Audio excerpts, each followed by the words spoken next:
Hi friends! Have you been to or are you going to a family reunion this summer?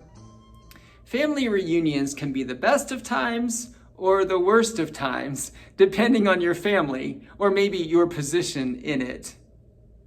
Some families are probably better off not getting together because they just can't get along with each other, or they refuse to let go of long-held grudges and grievances.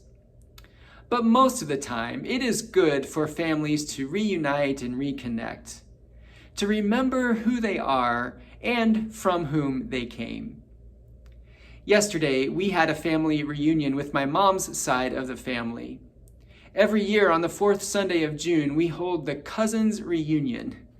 It was started by my grandma and her 8 siblings and all of their children who were, of course, cousins. We had to cancel last year because of COVID, so it was especially nice to reconnect yesterday. Families come in all configurations and sizes, from blood relatives to best friends. There are nuclear families, blended families, foster families, extended families, and of course, church families. Now, families are not all perfect. But imagine how sad it would be to have no family at all, to be completely isolated, alone, and cut off. Unfortunately, we do find ourselves in that position from time to time. Self-pity builds a wall of nobody cares about me. Judgmentalism isolates us in an artificial bubble of self-righteousness. Stubbornness cuts us off from the ideas and the opinions of others. Fierce independence undermines our willingness to trust and depend on other people. And sin cuts us off from God. We know what it is to be isolated, alone, and cut off.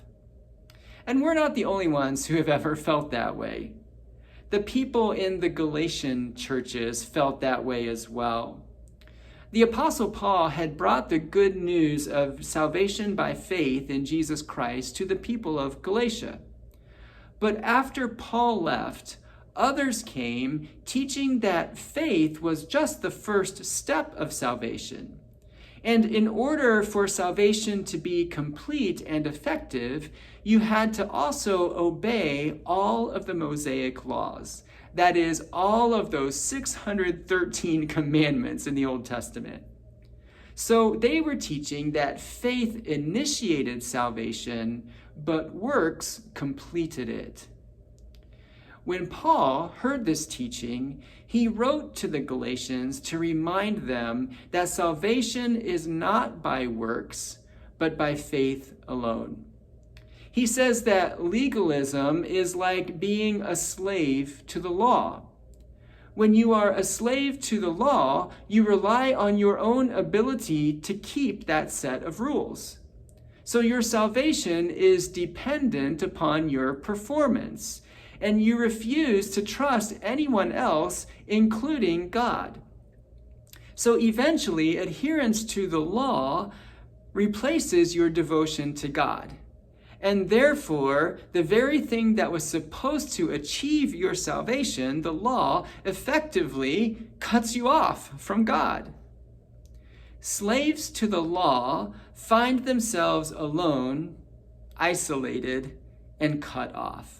The good news for the Galatians and for us is that God sent his Son to buy freedom for us who were slaves to the law, so that he could adopt us as his very own children. Now you are no longer a slave, but God's own child. That's Galatians 4, 5, and 7. We are no longer slaves, but children. We are no longer alone, but members of the family of God. Tune in tomorrow and we'll think more about what that means. Thanks for listening today, and stay cool out there.